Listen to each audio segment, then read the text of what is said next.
This channel does not promote any violent, harmful, or illegal activities. All content provided by this channel is meant for an educational purpose only.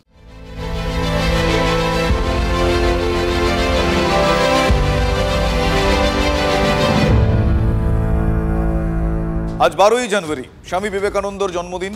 বাংলার মহান সন্তানকে শ্রদ্ধা জানিয়ে শুরু করছি আজকের ঠোঁট কাটা স্পেশাল। জন্ম থেকে মৃত্যু, রাজনীতি এখন বঙ্গ জীবনের অঙ্গ। ইচ্ছা করেই বললাম এই লব্জটা।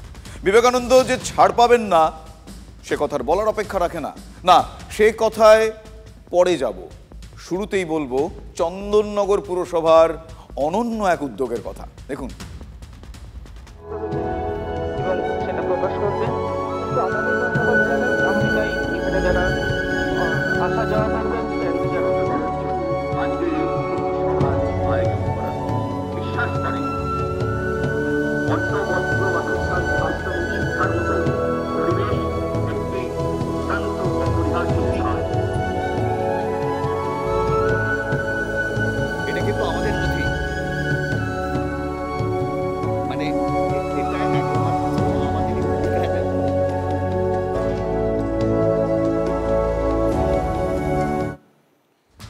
অভিনব উদ্যোগ। বহু পুরনো শহর চন্দননগর একসময় ফরাসিদের দখলে ছিল, ফরাসডাঙ্গা বলা হয়। এখন চন্দননগর পরিচিত আলোর শহর, জগদ্ধাত্রী পুজোর শহর বলে। বহু পুরনো শহরে ভর্তি রয়েছে পুরনো গাছ। এই গাছ তো চেনা উচিত, তাই এই অভিনব উদ্যোগ।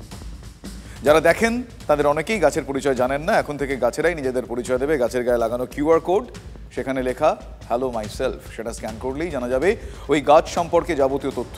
কি প্রজাতির গাছ, বয়স কত, কি উপকারিতা, কোথায় কোথায় পাওয়া যায়, অরিজিন কোথায় আর কি, এরকম নানা তথ্য জানা যাবে গাছের গায়ে লাগানো কিউআর কোড স্ক্যান করলে। প্রাথমিকভাবে চন্দননগর পাতালবাড়ি থেকে স্ট্যান্ড ঘাট, যেটাকে ব্যান্ড স্ট্যান্ড বলা হয়, এবং বড়বাজার লাগোয়া এলাকায় 249টি গাছে এই কিউআর কোড লাগানো হবে। 12ই জানুয়ারি 12টি গাছে কিউআর কোড আনুষ্ঠানিকভাবে উদ্বোধন করলেন চন্দননগরের মেয়র রাম চক্রবর্তী। শুরু হলো 12ই জানুয়ারি স্বামী বিবেকানন্দের 163তম জন্মজয়ন্তী বর্ষে দাঁড়িয়ে, পবিত্র পুণ্যতোয়া গঙ্গার সামনে দাঁড়িয়ে আমরা ঘোষণা করছি যে চন্দননগরের বুকে যত বৃক্ষ আছে, যেখানে থেকেও অনেক গাছ আছে যেগুলো আমরা চিনি না, তার পরিচয় জানি না, কি গাছটার ব্যবহার কি হয়, তার আনুমানিক কতদিন বাঁচে, সেগুলো আমাদের পক্ষে ধ্যান ধারণা ছিল না। এখানে দেওয়া থাকে, সেখানে যদি মোবাইলে অ্যাপসে নিয়ে গিয়ে স্ক্যান করা হয় তাহলে গাছটার কিন্তু পরিচয় বেরিয়ে যাবে। যেমন এখন একটা যারা উদ্বোধন করলাম আমরা যে গাছটি, সেটি একটা বেনিয়ান্টিয়ার বট গাছ।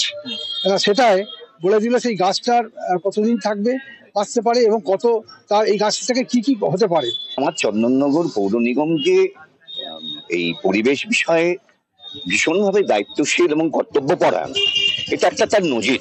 যারা বোটানি পড়েছে, আমি বোটানি পড়েছি, আমি অনেক গাছের নাম জানি, কিন্তু অনেকে জানে না। সেই আর এই যে কিউআর কোডটা ব্যবহার হলো, এটা থেকে কিন্তু অনেকে এই গাছপালা সম্পর্কে বিস্তারিত জানতে পারবে, এবং গাছটা কত বছর, গাছটা তাদের গাছের উপকারিতাটা কি, এই সমস্তগুলো। স্বামীজি একটা কথা বলতেন, ইন্সপায়ারটাকে বলেছিলেন যে এই যে প্রকৃতির যে প্রাণের অস্তিত্ব, এগুলো একটা উদ্দেশ্য আছে, এবং এই উদ্দেশ্যটাকে আমাদের এই যারা রয়েছে তাদের সুরক্ষা দিতে হবে। 12টা গাছকে আজকে এখনই করতে পারবেন, আপনারা গেলেই স্ক্যান করলে পাবেন। যেহেতু 12ই জানুয়ারি 12 তারিখটা আমরা করেছি 12টা গাছ, আর এমনি আমাদের 249টা গাছ অলরেডি আইডেন্টিফাইড। কথায় বলে বৃক্ষ তোমার নাম কি, ফলের নামে পরিচয়, সেটা তো প্রবাদ। চন্দননগরে বৃক্ষদের পরিচয় জানতে চাইলে তারা ওই কলার তুলে এক প্রকার বলবে কিউআর কোড স্ক্যান করে নিন, পরিচয় জেনে যাবেন। কিন্তু সরকারের পরিচয় কিসে জানা যাবে বলুন তো? সোজা উত্তর কাজে, উন্নয়নে। কেমন কাজ করছে সরকার? ওই পাশেই নবান্ন আছে, চলে যান, ওনাকে জিজ্ঞেস করুন। সবচেয়ে বড় দুষ্টু লোক ওইটা বসে আছে। কোথাও একটা কোনো সমস্যা হয়েছিল, সেটা তদন্ত যেমন হচ্ছে, যাতে আর সমস্যা না হয় সেগুলোরও ব্যবস্থা প্রশাসন নিচ্ছে। মুখপাত্র কোন সমস্যার কথা বলছেন বা বললেন সেটা নিশ্চয়ই আপনারা বুঝতে পারছেন। হ্যাঁ, 20 স্যালাইনে মেদিনীপুর মেডিকেলে এক প্রসূতির মৃত্যু হয়েছে। এখনও আশঙ্কাজনক 4 জন, তাদের 3 জনকে এসএসকেএমে নিয়ে আসা হয়েছে, সেই কথা। প্রাইমারি কনসার্ন আমাদের যে পেশেন্টগুলো খারাপ আছে ওদেরকে আমরা পিজিতে শিফট করছি উইথ গ্রিন করিডোর। কোথাও একটা কোনো সমস্যা হয়েছিল, সেটা তদন্ত যেমন হচ্ছে, যাতে আর সমস্যা না হয় সেগুলোরও ব্যবস্থা প্রশাসন নিচ্ছে। সমস্যাটা কি? নিষিদ্ধ স্যালাইন ব্যবহার হচ্ছিল বিভিন্ন সরকারি হাসপাতালে। মেদিনীপুর মেডিকেলের ঘটনার পর নয়, ওই স্যালাইন নিষিদ্ধ করা হয়েছে অনেক আগে, তারপরেও ব্যবহৃত হচ্ছে। প্রশ্নটা ছিল কর্ণাটকে 4 জন প্রসূতি মৃত্যুর পরও কেন রাজ্যের স্বাস্থ্য দপ্তরের ঘুম ভাঙল না, প্রশ্নটা ছিল। 2023-এ কর্ণাটক সরকার এই নির্দিষ্ট কোম্পানিকে নিষিদ্ধ ঘোষণা করে। তাদের রাজ্যে এই কোম্পানির স্যালাইন সরবরাহ বন্ধ হয়ে যায়, কিন্তু তারপরেও কারো টনক নড়েনি। পর্যন্ত ব্যাপারটা পৌঁছেছে কিনা, তাহলে আমি মনে করবো এটা খুব একটা ভয়ঙ্কর ব্যাপার। কর্ণাটকের স্বাস্থ্য সচিব ড্রাগ কন্ট্রোল জেনারেল অফ ইন্ডিয়াকে চিঠি লিখে এই সংস্থার বিরুদ্ধে অভিযোগ জানিয়েছিলেন, যার প্রেক্ষিতে এই সংস্থার শিলিগুড়ির কারখানায় কেন্দ্র এবং রাজ্যের ড্রাগ কন্ট্রোল আধিকারিকেরা যৌথভাবে পরিদর্শন করেন। পর্যন্ত ব্যাপারটা পৌঁছেছে কিনা, সেই পরিদর্শনের পর গত 10ই ডিসেম্বর থেকে এই সংস্থার শিলিগুড়ির কারখানায় উৎপাদন বন্ধ করে দেওয়া হয়, রাজ্য স্বাস্থ্য দপ্তর বন্ধ করে দেয়, আর তার বিজ্ঞপ্তি জারি হয় 7ই জানুয়ারি। তারপরেও টনক নড়েনি। অবশেষে যখন টনক নড়ল, ততক্ষণে অন্তত একজনের প্রাণ চলে গিয়েছে। সত্যি কি তারপরেও টনক নড়েছে সরকারের? গত পরশু স্বাস্থ্য সচিব ওই সংস্থার স্যালাইন ব্যবহার বন্ধের নির্দেশ দেন। গতকাল সকাল থেকে আমরা দেখাতে শুরু করি সব নিষেধাজ্ঞার পরেও বিভিন্ন সরকারি হাসপাতালে ওই 20 স্যালাইন দিব্যি ব্যবহৃত হচ্ছে। আলাদা আলাদা করে দেখুন কোন কোন হাসপাতালের কথা আমরা বলছি।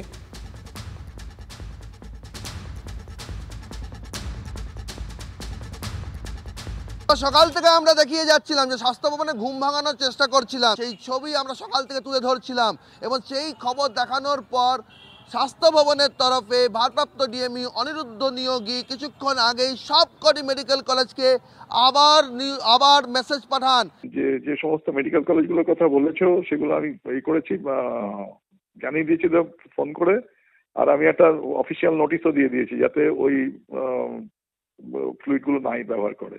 যে কোম্পানির যে কোম্পানির ফ্লুইডে হয়েছে সেই কোম্পানির ফ্লুইড সমস্ত বন্ধ রাখতে বলা হয়েছে। প্রশ্নটা হলো, মেডিকেল কলেজের প্রসূতি বিভাগের ওয়ার্ডে এই বিতর্কিত সংস্থার রেঙ্গল ল্যাকটেট স্যালাইন পৌঁছলো কি করে? এর পেছনে কি তাহলে বড় কোনো মাথা রয়েছে? পিছনে বড় মাথা? সত্যি বলতে এ সম্ভাবনা উড়িয়ে দেওয়া যাচ্ছে না। 10ই ডিসেম্বর উৎপাদন বন্ধ করতে বলা হয়েছে, 7ই জানুয়ারি নির্দেশিকা জারি করা হয়েছে। স্বাস্থ্য সচিব গত পরশু বলেছেন, গতকাল ভারপ্রাপ্ত ডিএমই নির্দেশিকা জারি করেছেন, ওই স্যালাইন আর ব্যবহার করা যাবে না। কিন্তু আজও সেই স্যালাইন ব্যবহার হচ্ছে মালদার হরিশ্চন্দ্রপুর সরকারি হাসপাতালে। মেডিকেল অফিসার বলছেন ওই স্যালাইন বন্ধের কোনো নির্দেশ তাঁরা পাননি।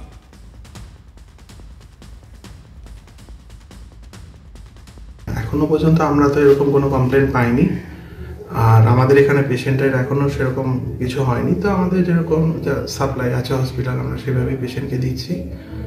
পরবর্তী নির্দেশিকা বা যেরকম যা আসবে আমরা তার উপর ভিত্তি করে আদেশ অনুসারে সেরকম আমরা করবো।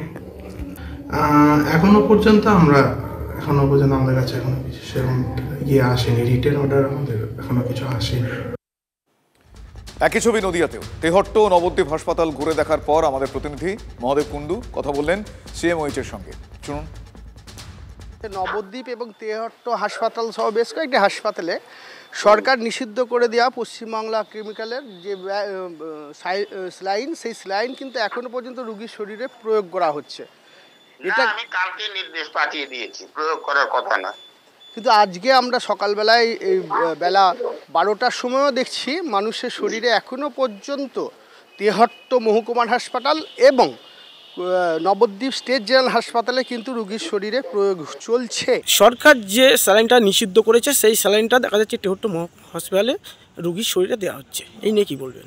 আমি বলতে চাচ্ছি যাতে এই স্যালাইনটা না দেওয়া হয়, যাতে রোগীর কোনো রকম না হয়, তার জন্য আমরা ডাক্তারবাবুকে একটু বলবো। কেন যে নিষিদ্ধ ওই 20 স্যালাইনই ব্যবহার হচ্ছে, এইটা নিয়ে আমাদেরও প্রশ্ন আছে এবং স্বাস্থ্য দপ্তরকেও দায়িত্ব নিতে হবে, কেন আপনাদের মানা করা সত্ত্বেও ব্যবহৃত হচ্ছে হসপিটালে। হাসপাতালে এখনও ব্যান্ড করা স্যালাইন চলছে, কি বলবেন? এটা গোটা রাজ্য জুড়ে দেখলাম তো, কালকেও অনেক চ্যানেলে দেখলাম আমি এই ঘটনা ঘটছে। এটা স্বাস্থ্য দপ্তর একদমই নজর দিচ্ছেন না। আজকে মানুষের জীবন নিয়ে, সাধারণ মানুষের জীবনে ছিনিমিনি খেলছে এই পশ্চিমবঙ্গ সরকার, মমতা ব্যানার্জি সরকার। ওটা আমি দেখবো, সেরকম যদি হয় তেহট্টের super will be solely responsible for it. আচ্ছা, কিন্তু কারণ সব সুপারকে আমি বলে দিয়েছি ওই লিগাল অ্যাক্টেড ওই পশ্চিমবঙ্গ যে কোম্পানি তৈরি করে সেটা বন্ধ রাখতে। আচ্ছা আচ্ছা, কিন্তু সেই পরিমাণ পর্যাপ্ত কি স্যালাইন সরবরাহ রয়েছে রোগীকে? দরকার হলে আপাতত আমরা কিনে দেবো। আচ্ছা, নদিয়ার সিএমওইচ বলছেন বিকল্প স্যালাইন পেতে কোনো অসুবিধা হবে না। আসুন উত্তর দিনাজপুরের ছবিটা এবার দেখি। চোপড়া ব্লক হাসপাতাল হোক কিংবা রায়গঞ্জ ব্লক হাসপাতাল অথবা করণদিঘি গ্রামীণ হাসপাতাল, কার্যত উত্তর দিনাজপুর জেলায় সর্বত্রই কিন্তু একই ছবি। কোথাও নিষেধাজ্ঞার পরেই এই নিষিদ্ধ স্যালাইন বা বিতর্কিত স্যালাইন ব্যবহার করা হচ্ছে রোগীদের ওপর, আবার অন্য কোথাও স্যালাইনের আকাল দেখা যাচ্ছে। এসেছিলাম এখানটায় এক পেশেন্ট নিয়ে এসেছিলাম, তা পেশেন্ট নিয়ে আসলাম, এখন ভেতরে ঢুকলাম, প্রচুর গ্যাঞ্জাম, রোগী অনেকে স্যালাইনের অভাবে ভুগছে। আমাকেও দিল স্যালাইন নেই, এই যে ম্যাডাম লিখে দিল একটা স্যালাইনটা, বললো যে আপনি এটা বাড়ি থেকে নিয়ে আসুন। আমি বাইরে গেলাম এই চত্বরে, কিন্তু অনেক দোকান খোঁজাখুঁজি পরে মাত্র একটি দোকানে একটি স্যালাইন পেয়েছি। আর এরপরে যদি আরও লাগে সেটা কোথা থেকে পাবো সেটা নিয়ে এখন আমাদের একটা সমস্যার মধ্যে আছি। তারপরে আর এরপরে যে পেশেন্টগুলো আসবে, আমি নয় একটা পেয়েছি, কিন্তু এরপরে পেশেন্টগুলোকে কী করে দেবে কোথা থেকে? হসপিটালে তো একটিও নেই।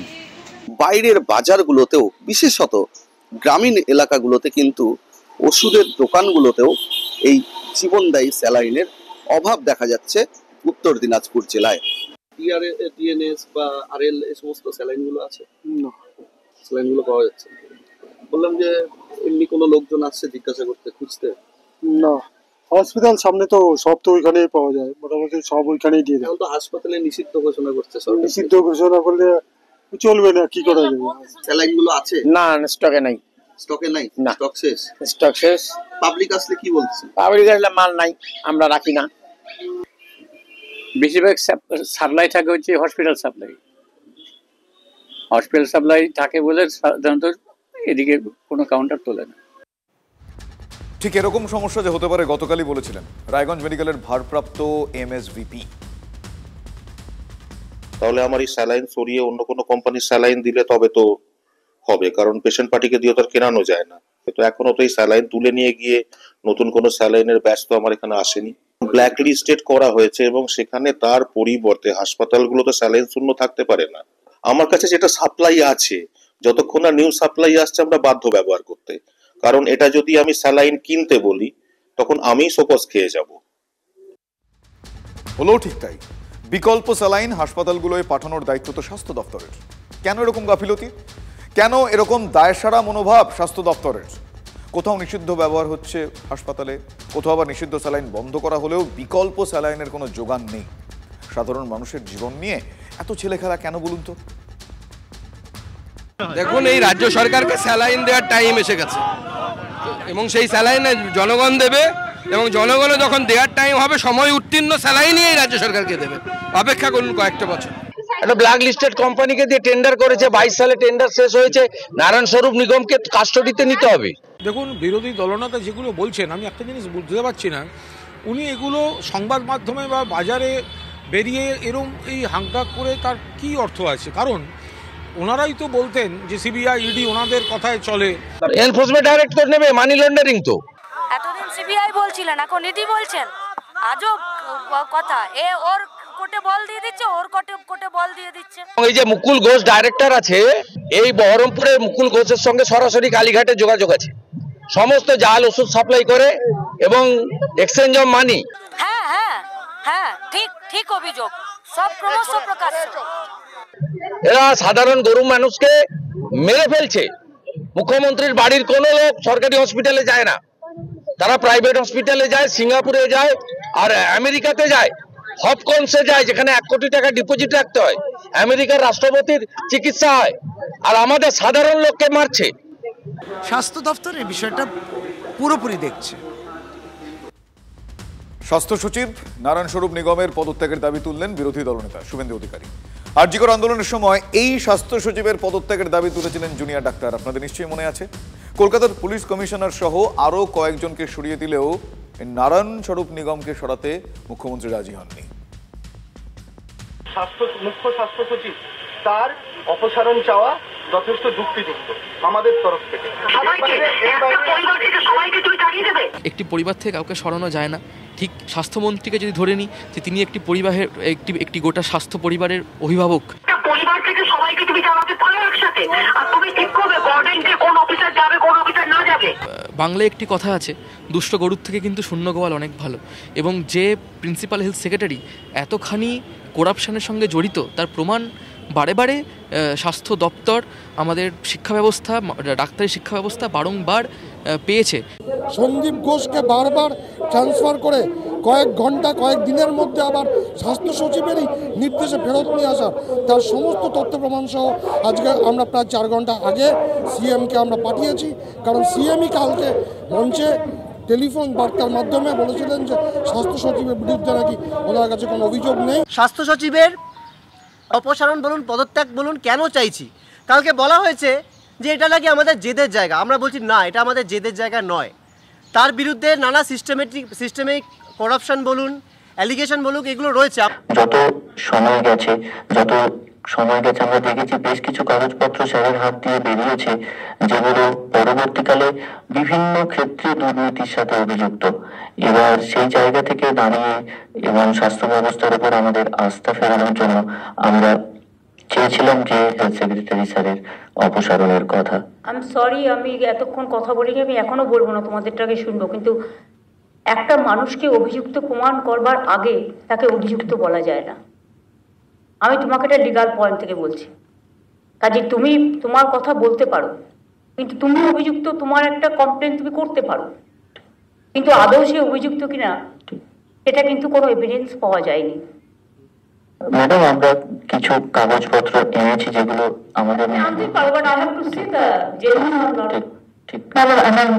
আমি একটা জিনিস বলতাম, যার বিরুদ্ধে অভিযোগ আছে সেই ব্যক্তিকে আমরা অভিযুক্ত বলবো। যদি সেই অভিযোগ প্রমাণ হয় তখন আমরা সেই ব্যক্তিকে বলবো দোষী। সুতরাং যার বিরুদ্ধে অভিযোগ রয়েছে তাকে অভিযুক্ত বলে উল্লেখ করাটা গ্রামাটিক্যালি এবং লিগালি ভুল বলে আমাদের মনে হয় না। অভিযুক্ত বলা যায় না। এবারও কি চোখ ঘোরানোর ফন্দি আঁটা হচ্ছে? না হলে কেন বলা শুরু হয়ে গিয়েছে যে ওই স্যালাইনের জন্যই প্রসূতির অসুস্থ হলেন, নাকি অন্য কোনো কারণ রয়েছে সেটা খতিয়ে দেখা হচ্ছে? এই ন্যারেটিভ কেন? অন্য ফ্যাক্টরগুলো অত্যন্ত গুরুত্বপূর্ণ, সব ফ্যাক্টরই গুরুত্বপূর্ণ, কারণ একটা ডেথের তো একটা সিঙ্গেল ফ্যাক্টর থাকে না, multiple factors may be involved. আবারও মৃত্যু, আবারও প্রশ্ন। এবার আর বিষাক্ত স্যালাইন নয়, প্রশ্ন উঠল চিকিৎসা নিয়ে। সিউড়ি সুপার স্পেশালিটি হাসপাতাল, সেখানে ভর্তি হয়েছিলেন সদাইপুরের মামনি দলুই, ভর্তি হয়েছিলেন বন্ধ্যাত্বকরণের জন্য, আর সেখানেই ভুল ওষুধ দেওয়ায় মৃত্যুর অভিযোগ করছেন তার পরিবারের লোকজন। আর তারপরেই হাসপাতালে তুলকালাম কাণ্ড। দেখাবো সেই ছবি আপনাদের।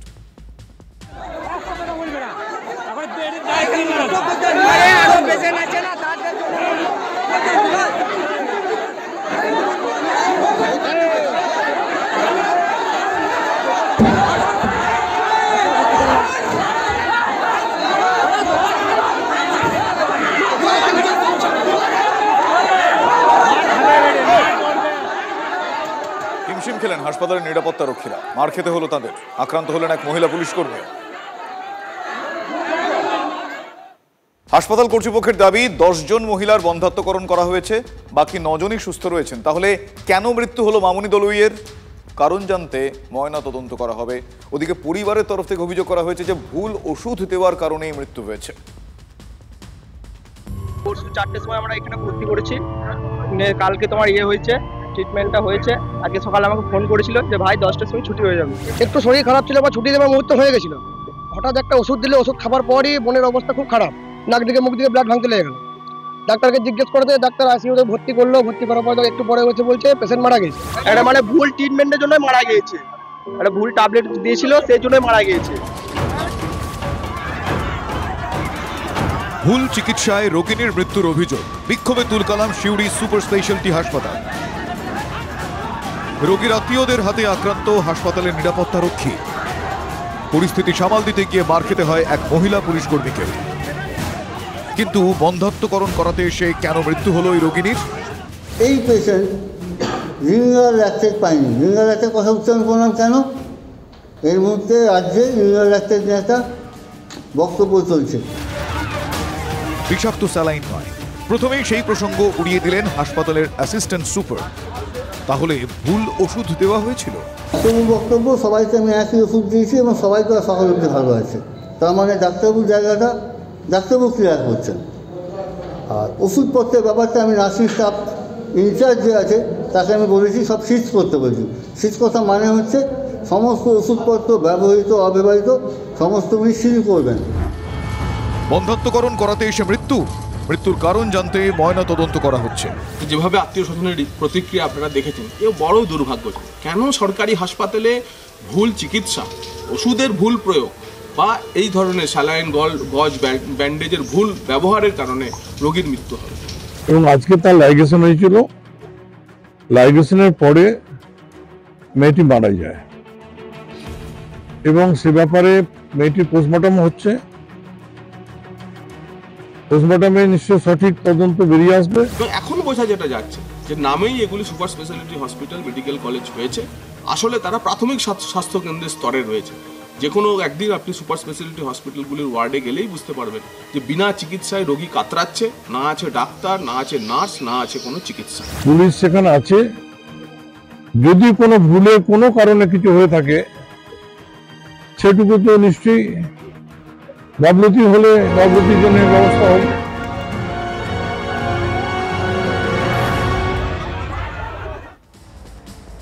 আতুর ঘরেও এবার তোলাবাজি। সরকারি হাসপাতালের labour room, Balurghat super speciality হাসপাতালের সুপার চার্জ। অভিযোগ সেখানেই শিশুর জন্মের পর 500 টাকা দাবি করা হচ্ছে। চাইছেন ওই লেবার রুমের কর্মীরা।